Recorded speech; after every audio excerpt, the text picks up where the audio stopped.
네, 오늘 하나님이 우리에게 주신 말씀은 마가복음 15장 16절부터 32절까지의 말씀입니다. 마가복음 15장 16절부터 32절까지의 말씀입니다. 네, 오늘 성경 봉독은 김가희 안수집사, 이상은 권사의 딸 김경서 청년이 봉독해 주시겠습니다. 군인들이 예수를 끌고 브라이도리온이라는 뜰 안으로 들어가서 온 군대를 모으고 예수에게 자색옷을 입히고 가시관을 엮어 씌우고 경례하여 이르되 유대인의 왕이여 평안할지어다 하고 갈대로 그의 머리를 치며 침을 뱉으며 꿇어 절하더라. 희롱을 다한 후 자색옷을 벗기고 도로 그의 옷을 입히고 십자가에 못 박으려고 끌고 나가니라. 마침 알렉산더와 루프의 아버지인 구레네 사람 시몬이 시골로부터 와서 지나가는데 그들이 그를 억지로 가게 하여 예루수에 십자가를 지우고 예수를 끌고 골고다라 하는 곳 번역하며 해골의 곳에 이르러 모략을 탄 포도주를 주었으니 예수께서 받지 아니하시니라. 십자가에 못 박고 그 옷을 나눌세 누가 어느 것을 가질까 하여 제비를 뽑더라. 때가 제3시가 되어 십자가에 못 박으니라. 그 위에 있는 제패에 유대인의 왕이라 썼고 강도 둘을 예수와 함께 십자가에 못 박았으니 하나는 그의 우편에 하나는 저편에 있더라. 지나가는 자들이 자기 머리를 흔들며 예수를 모욕하여 이르되 아 성전을 설고 사흘을 짓는다는 자여 내가 너를 구원하여 십자가에서 내려오라 하고 그와 같이 대제사장들도 서기관들과 함께 희롱하며 서로 말하되 그가 남은 구원하였으되 자기는 구원할 수 없도다. 이스라엘의 왕 그리스도가 지금 십자가에서 내려와 우리가 보고 믿게 할지어다 하며 함께 십자가에 못 박힌 자들도 예수를 욕하더라. 아멘. 네, 긴 구절이었는데 너무 잘 읽어준 우리 경서 청년에게 박수 한번 드리겠습니다. 감사합니다. 네, 오늘 성금요일입니다. 또 예수님이 십자가의 길, 예수님의 고난의 길을 걸어가신 바로 그날입니다. 다시 이 날을 생각하며 예수님의 십자가의 길, 그 은혜를 깊이 묵상하시는 귀한 시간 되셨으면 좋겠습니다. 사람마다 사실은 가면을 쓰고 살아갈 수밖에 없습니다. 이 세상 어느 누구도 누구에게 비난받고 싶어 하진 않습니다. 그래서 밖에서 가면을 쓰고 또 어떻게든 나의 나쁜 모습을 감추려고 하죠. 모든 사람이 다 그렇습니다. 저도 밖에서의 저의 모습과 집안의 저의 모습이 당연히 다를 수밖에 없습니다. 그래서 가끔 아내가 누구를 만난다고 하면은 걱정이 됩니다. 그래서 조심해요. 이렇게 눈치줍니다. 제가 청년부 사역하고 있었을 때 코로나가 터지면서 무언가 할 수 있는 것이 참 많이 없었습니다. 그래서 유튜브 채널을 하나 만들고 이 유튜브를 통해서 청년들과 함께 오전 기도회 또 다양한 훈련들을 진행했습니다. 그런데 여러분, 유튜브라는 공간은 어떠한 공간입니까? 모든 사람, 저를 아는 사람도 있지만 저를 알지 못하는 사람들까지도 만날 수 있는 그런 공간 아니겠습니까? 그러다 보니까 댓글이 가끔은 굉장히 충격적이기도 합니다. 아직도 잊지 못하는 댓글들이 있는데요. 어떤 분이 저를 모르시는 분입니다. 그런데 짧게 저의 그 영상에 이렇게 댓글을 달아주셨습니다. 박보검인 줄 알았습니다. 여러분, 감탄까지 하지. 예, 감탄하셨다라는 것은 어떻게 저렇게 예, 제가 스스로 댓글을 단 건 아닙니다. 근데 누군가 하셨는데 아직까지도 누가 쓰셨는지는 잘 모르겠습니다. 근데 차마 제가 그 댓글에 댓글을 달 수는 없더라고요. 그래서 가만히 좋아요 하나만 딱 눌러드렸습니다. 그런데 이게 은근히 기분이 좋더라고요. 그래서 아내한테도 이렇게 이야기합니다. 오늘 어이없는 댓글을 봤다 하면서 살짝 보여줍니다. 박보검인 줄 알았습니다. 딱 보자마자 아내가 비웃더군요. 근데 그 비웃음도 괜찮았습니다. 여러분, 이렇듯 누군가 저를 칭찬해 주면은, 누군가 저에게 박보검 같다 하면은 은근히 기분이 좋은 우리의 모습 아니겠습니까? 하지만 유튜브는 열려있는 공간이다 보니 정말 별별 댓글들이 다 달립니다. 아직도 잊지 못한 댓글이 하나 있습니다. 제 얼굴이 나온 영상이 하나 있는데 그 영상에 어떤 분이 이러한 댓글을 다셨습니다. 이 사람의 관상을 보니 딱 사기꾼입니다. 조심하십시오. 여러분, 저는 사기꾼 아닌데요. 막 변명하고 싶었습니다. 나를 전혀 알지 못하는 사람, 나에 대한 정보 1도 없는 사람이 이런 댓글을 달고 사기꾼이다라고 이야기하는 이 메시지, 아내에게 자랑했을까요? 당연히 자랑하지 않았습니다. 어떻게 제가 했을까요? 이 댓글 조용히 싫어요 딱 날리고 조용히 삭제 버튼 누르고 화가 나서 찾고 싶지만 차단 눌렀습니다. 그래서 그때 알았습니다. 아, 유명인들은 참 쉽지 않겠구나.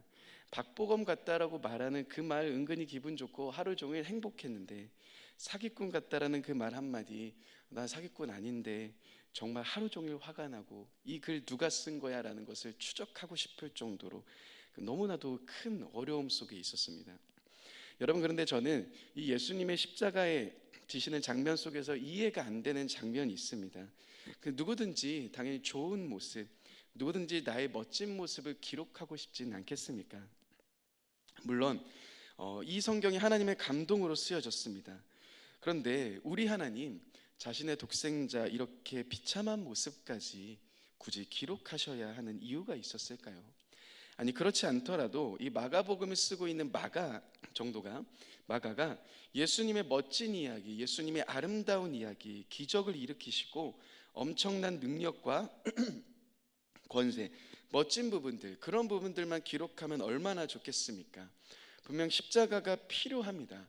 그러면 그 십자가의 이야기만 하고 이런 처절한 고통, 우리 기준으로 보았을 때는 이런 대우까지 받으셨나 하는 이러한 내용들이 굳이 도움이 되었을까요?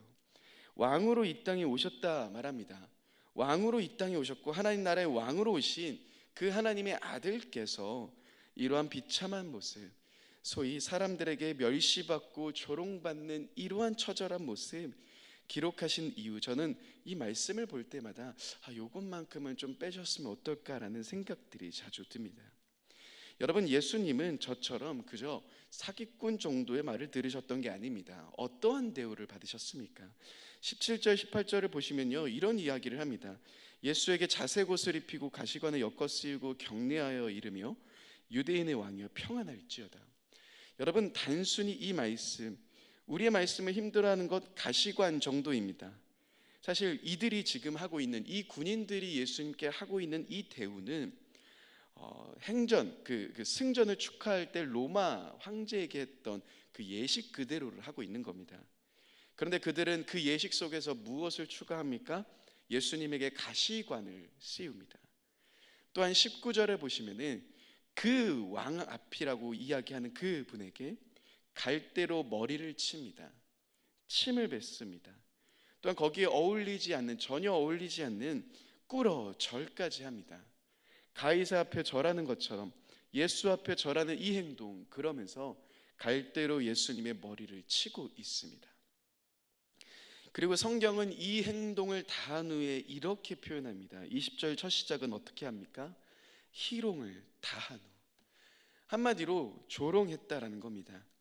너가 유대인의 왕이라며, 너가 그 왕이라고 말하며 왕이라며, 그런데 그 사람의 머리를 갈대로 칩니다. 그 왕이라는 자 앞에서 침을 뱉습니다. 여러분, 만약에 내가 이런 조롱을 당한다 생각해 보십시다. 내가 이런 대우를 당한다라고 생각해 보십시다. 감히 상상할 수나 있겠습니까? 여러분, 이런 대우를 받으면서 누가 참을 수 있겠습니까? 과연 어떤 사람이 그 차오르는 분노를 감출 수 있겠습니까? 저 같으면 이렇게 반응할 겁니다. 저번 주 담임 목사님 설교 본문에 나왔던 칼을 빼들어서 대제사장의 종의 귀를 쳐서 떨어뜨리고자 그렇게 했을 때 예수님은 이렇게 이야기하시죠. 내가 지금 아버지께 구하여 12군단이나 되는 천사를 보내게 하실 수 없는 줄 아냐. 그런데 예수님은 그때 참으라라고 이야기를 하십니다. 만약 제가 예수님과 같은 상황이었으면 이렇게 이야기했을 겁니다. 그때는 참았지만 나를 채찍질하며 나에게 갈대로 머리를 치며 침 뱉고 있는 그 사람들 앞에서 안 되겠다, 이 정도 참았으면 많이 참았지, 12군단을 딱 데리고 올 겁니다. 그리고 잠깐 나의 머리를 갈대로 친 사람 누구야 하면서 데리고 올 겁니다. 나의 얼굴에 침 뱉은 사람 누구야, 잠깐 일로 와봐 하면서 이러한 대우, 이러한 모습 속에, 이러한 조롱 속에서 나에게 그러한 대우를 한 사람에게 다가가서 복수하고 싶을 겁니다. 아니, 설령 그렇게 안 하셨다 할지라도, 예수님이 그 고통을 참으셨다 할지라도 우리 하나님 차원에서, 사도들 차원에서 적어도 예수님이 갈대로 머리 치는 그런 것, 침뱉음 당한 이런 장면들은 삭제하고 십자가 지시고 십자가에서 다 이루셨다 이야기하시고 엄청나게 멋진 모습으로 부활하셨다라는 이야기, 이러한 멸시와 천대와 고난받는 모습은 잠시 감추고 싶지 않으셨겠습니까? 그런데 오늘 말씀은 정말 여과 없이 우리들에게 그 장면을 보여줍니다. 예수님이 받으신 이 고난의 장면이 너무나도 생생하게 우리의 머릿속에 그려질 정도로 예수님에게 경례하며 자색옷을 입히며 머리에 가시관을 씌우며 갈대로 머리를 치고 침을 뱉고 그 앞에 비웃으며 조롱하는 이러한 모습, 이런 모습이 너무나도 생생하게 그려집니다. 누구라도 감추고 싶은, 누구라도 지우고 싶은 그런 모습, 그런 가장 비참한 모습입니다. 그런데 여러분, 왜 하나님은 이 말씀을 기록하고 계시는 걸까요? 여러분, 왜 이 말씀을 빠뜨리지 않고 우리들에게 들려주고 계시는 겁니까? 그것은 예수님의 십자가뿐만 아닌 이러한 멸시와 천대, 고난과 고통을 받고 계시는 이유가 있기 때문입니다. 이사야 53장 3절의 말씀, 우리가 너무 잘 알고 있는 말씀입니다. 이사야 53장 3절의 말씀을 같이 한번 읽어보겠습니다. 시작. 그는 멸시를 받아 사람들에게 질고를 아는 자라, 마치 사람들이 그에게서 얼굴을 가린 것 같이 멸시를 당하였고 우리도 그를 귀히 여기지 아니하였도다. 여러분, 예수님은 멸시를 받으십니다. 마치 사람들에게 버림받으신 것처럼 보입니다. 고통을 겪으십니다. 사람들은 그에게서 얼굴을 돌립니다. 그를 보고 싶어 하지 않습니다. 누구도 그와 친구하고 싶지 않습니다. 누구도 함께하고 싶지 않을 만큼의 그런 무능력한 모습, 그런 비참한 모습, 그런 힘없는 모습. 그런데 이사야 53장 4절의 말씀은 우리에게 이러한 이야기를 들려줍니다. 4절의 말씀도 같이 한번 읽어보겠습니다. 시작. 그는 실로 우리의 질고를 지고 우리의 슬픔을 당하였거늘 우리는 생각하기를 그는 징벌을 받아 하나님께 맞으며 고난을 당한다 하였노라. 여러분, 바로 그의 그러한 고통, 예수님의 그러한 고통, 우리가 겪어야 될 슬픔을 겪고 계시는 겁니다. 우리는 생각합니다. 이 사람이 잘못한 것이구나. 그러나 예수님이 찔리신 것은 우리의 허물 때문입니다. 예수님이 상처받으신 것은 그 안에 지울 수 없는 상처를 받으신 것, 그런데 그것은 무엇 때문입니까? 바로 우리의 연약함 때문이다라고 말합니다. 예수님의 이러한 흑역사와 같은 모습, 차마 상상하고 싶지 않을 정도의 비참한 이러한 모습, 그런데 예수님은 이러한 모습, 하나님은 이러한 모습을 왜 기록하고 계시는 겁니까? 왜 빠뜨리지 않고 그대로를 보여주고 계십니까? 그것은 예수님이 나를 위해 걸어가신 길이기 때문입니다. 저와 여러분, 아무런 능력 없고 마땅히 우리가 받아야 될 대우, 마땅히 우리가 받아야 될 심판, 마땅히 우리가 받아야 될 벌, 예수님은 친히 우리를 대신하여 그 길을 걸어가고 계십니다. 전능하신 하나님의 아들께서 갈대로 때리는 그 사람 잡지 않으십니다. 침 뱉은 사람 누구인지 얼마든지 아실 수 있지만 그 사람 찾지 않으십니다. 그저 아무것도 할 수 없는 어린 양처럼 그 십자가의 길, 비난과 손가락질, 고통의 길, 그 희롱의 길 묵묵히 걸어가십니다. 그 모든 것은 바로 저와 여러분들을 살리기 위해서입니다. 여러분, 우리는 이 은혜 다시금 바라보며 나아가야 합니다. 흔히 사람들은 결혼하면 철이 든다라고 이야기를 합니다. 사실 저는 학창 시절부터 그렇게 모범적인 학생은 아니었습니다. 아버지와 어머니의 속을 정말 많이 썩였습니다. 그런데 항상 그때는 이런 마음이 있었던 것 같습니다. 우리 엄마 아빠는 왜 나한테 이것밖에 못해줘? 왜 이렇게밖에 못해줘? 내가 원하는 대로, 내가 하고 싶은 대로 해주면 되는데 하며 원망도 많았고요, 짜증도 정말 많았습니다. 근데 제가 결혼을 하고 나서 조금 철이 든 것 같습니다. 저희 아버지는 항상 저에게 진짜 많은 것을 사주셨습니다. 중학교 다닐 때 학생들이 노스페이스 잠바, 우리나라가 히말라야도 아닌데 히말라야 패딩을 입고 다니겠다라고 아버지께 당당히 요구했을 때 아버지는 그 패딩 사주셨습니다. 사실 그렇다고 저희 가정이 넉넉한 집안이었을까요? 목회자 가정이 넉넉하면 얼마나 넉넉하겠습니까? 이 노스페이스 잠바 입고 다녔습니다. 그런데 그때는 제가 당연한 것이다라고 생각을 했습니다. 그런데 어느 날 결혼을 하고 나니까 제가 조금 철이 든 것 같습니다. 어느 날 옷장을 보는데요, 제 옷은 다 신상, 다 좋은 거. 그런데 아버지의 옷장을 보는데 아버지의 옷에는 새 것이 없는 겁니다. 아버지의 옷을 보는데요, 잠옷을 보는데 언제 샀는지 모를 정도로 허름하고 볼품없어 보이는 잠옷입니다. 제가 옛날에도 보았던 잠옷이 지금도 입고 계십니다. 여러분, 넉넉하지 않는 상황 속에서 자신의 자식에게 가장 좋은 것을 주고자 했던 아버지의 마음, 그러면서 본인은 잠옷 하나 새 것 사입지 않으시고 낡고 낡은 잠옷 하나로 버티시고 계셨던 아버지의 옷장을 보는데 제가 눈물이 나기 시작하더군요. 내가 진짜 철이 없었구나. 항상 부족한 것만 보고 있었습니다. 나는 항상 모자란다, 짜증만 냈습니다. 그런데 자신의 삶을 희생하시며 자신의 삶에 옷 한 벌 좋은 거 사입지 않으셨던 그 아버지의 모습, 나를 위해서는 모든 것을 주고 계시는 그 아버지의 모습이 결혼 후에 보이기 시작했습니다. 그런데 여러분, 우리 예수님, 우리 하나님 어떠하십니까? 하지 않아도 되실 일을 하고 계십니다. 여러분, 얼마나 분노하셨겠습니까? 피조물이 어떻게 조물주에게 이러한 대우를 합니까? 이러한 조롱과 멸시, 이러한 손가락질과 침뱉음. 그런데 하나님은 그 모든 모습 지켜만 보고 계십니다. 우리 예수님 묵묵하게 그 길 걸어가고 계십니다. 여러분, 감히 이러한 일이 어떻게 가능하겠습니까? 감히 누가 이런 일을 나를 위해서 할 수 있겠습니까? 그런데 이러한 이야기를 하십니다. 하나님이 세상을 이처럼 사랑하사 독생자를 주셨으니. 그 모든 비난과 그 모든 조롱, 그 모든 손가락질과 그 모든 희롱을 다 참으십니다. 왜입니까?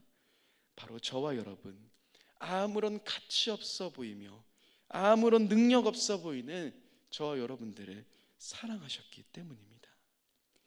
여러분, 제 아버지가 저를 너무 사랑하셨기에 자신의 삶을 희생하셨던 것처럼, 아니, 그것과는 비교할 수 없는 사랑, 설령 육신의 부모가 나에게 그 사랑을 주지 못했을지라도 하나님은 저와 여러분들이 이 세상에서 경험할 수 없는 엄청난 사랑의 길을 보여주고 계십니다. 그 십자가의 길을 보여주고 계시는 겁니다. 그렇게 여러분, 우리에게는 십자가는 전혀 다른 의미입니다. 로마인들에게, 이 당시 유대인들에게는 형벌의 도구, 심판의 도구입니다.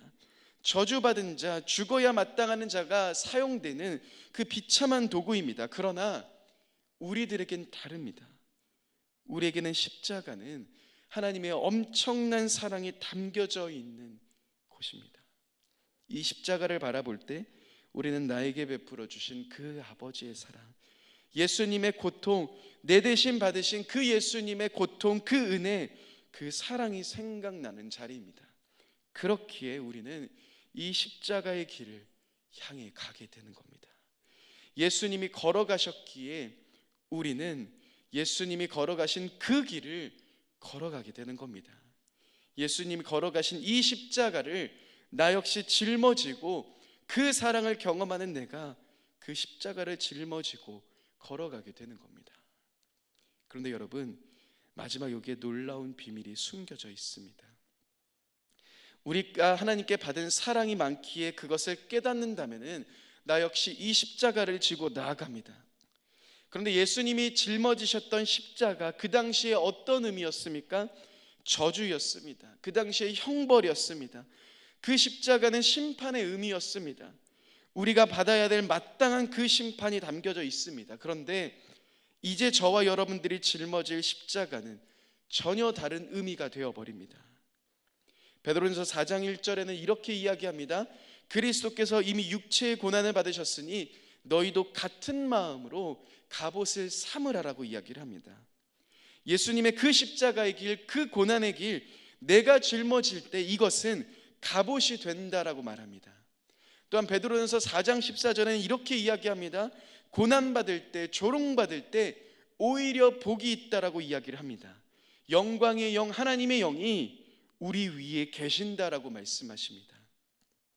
또한 골로새서 2장 15절 이렇게 말씀하십니다. 이 말씀은 같이 한번 읽어보겠습니다. 시작. 통치자들과 권세들을 무력하여 드러내어 구경거리로 삼으시고 십자가로 그들을 이기셨느니라. 여러분, 무엇이라고 말씀하십니까? 예수님은 그 심판의 도구였던 십자가를 통해서 승리하셨습니다. 이기셨습니다. 그렇다면 우리가 걸어가야 하는, 우리가 짊어지는 십자가, 날마다 나의 삶 가운데 짊어진 그 고난의 길은 어떠한 결과를 보여주는 겁니까? 저와 여러분들의 삶 속에서 승리의 역사를 보여준다라는 겁니다. 또한 고린도후서 4장 10절에 이렇게 마지막으로 말씀하십니다. 이 말씀도 같이 한번 읽어보겠습니다. 시작. 우리가 항상 예수의 죽음을 몸에 짊어짐은 예수의 생명이 또한 우리 몸에 나타나게 하려 함이라. 여러분, 예수님은 십자가의 그 길을 통하여서 우리에게 생명 주셨습니다. 그런데 놀라운 것은 무엇입니까? 우리가 그 십자가의 길, 그 예수님의 죽음을, 그 고난의 길을 동참하며 함께 걸어가기 시작할 때 예수의 생명이 여러분들의 삶 가운데, 나의 삶 가운데 나타나기 시작하신다는 겁니다.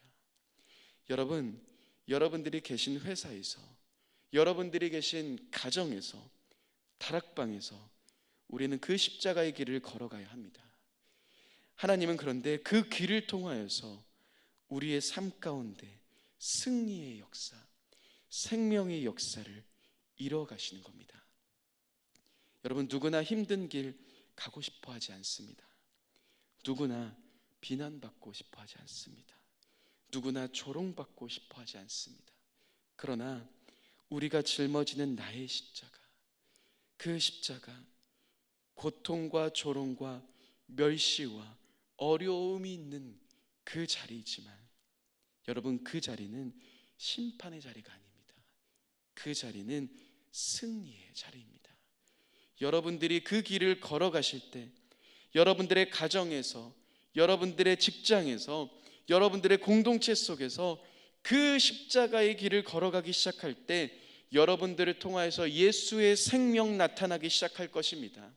예수 그리스도의 승리의 역사가 저와 여러분들의 삶 가운데 나타나기 시작하실 것입니다. 여러분, 때로는 우리가 그 길을 억지로 걸어갈 수도 있습니다. 너무나도 힘들지만 억지로 버틸 수도 있습니다. 그러나 그 길 속에 하나님의 동일한 생명의 역사, 동일한 승리의 역사가 나타나기 시작하실 겁니다. 여러분, 오늘 말씀에 수많은 사람들이 등장합니다. 그러나 그 수많은 사람들의 이름은 등장하지 않습니다. 예수님과 딱 한 사람 등장합니다. 누구입니까? 억지로 십자가 진 구레네 사람 시몬. 여러분, 그러나 하나님은 그 사람의 이름 기억하고 계십니다. 그 이름을 잊지 않고 기록하십니다. 사랑하는 일산중신 가족 여러분, 내가 짊어질 십자가가 있으실 겁니다. 억지로 질 수밖에 없는 상황이실 수도 있습니다. 어렵고 힘들고 고통 있고 고난 있고 비난 있고, 그러나 여러분, 그 모든 힘든 여정이지만 내가 짊어질 그 십자가의 길, 우리 함께 짊어지고 걸어가십시다. 우리가 걸어가기 시작할 때 여러분, 그 길은 승리의 길입니다. 그 길은 여러분들의 삶 가운데 생명이 나타나는 길입니다. 오늘도 이 걸음 걸어가시며 예수님과 함께 십자가를 짊어지고 걸어가시는 저와 여러분들 모두가 되셨으면 좋겠습니다. 함께 기도하겠습니다. 사랑의 주님, 다시금 성금요일 우리를 위해 십자가 지신 예수님의 그 은혜, 하나님의 그 사랑, 기억하며 나아갑니다. 우리가 받아야 될 마땅한 형벌이었지만 우리 대신 십자가의 길을 걸어가셨던 주님, 그리고 우리를 자유케 하신 주님 감사합니다. 사랑합니다. 하나님, 그래서 이제 우리가 그 은혜를 기억하며 나의 십자가를 지고 걸어가길 원합니다. 힘들고 어렵지만 가정 안에서 포기하고 싶고 회사에서 더 이상 걸어가고 싶지 않지만 그럼에도 다시금 예수님만을 바라보며 이 길 끝에 승리를 보여주실 주님을 바라보며 새로운 생명을 나타내실 주님을 바라보며 나의 십자가 지고 걸어가는 우리가 되길 원합니다. 사랑의 주님, 오늘도 이 걸음을 걸어가는 우리의 삶이 될 수 있도록 인도하여 주옵소서. 감사합니다. 사랑합니다. 귀하신 예수님의 이름으로 기도드립니다.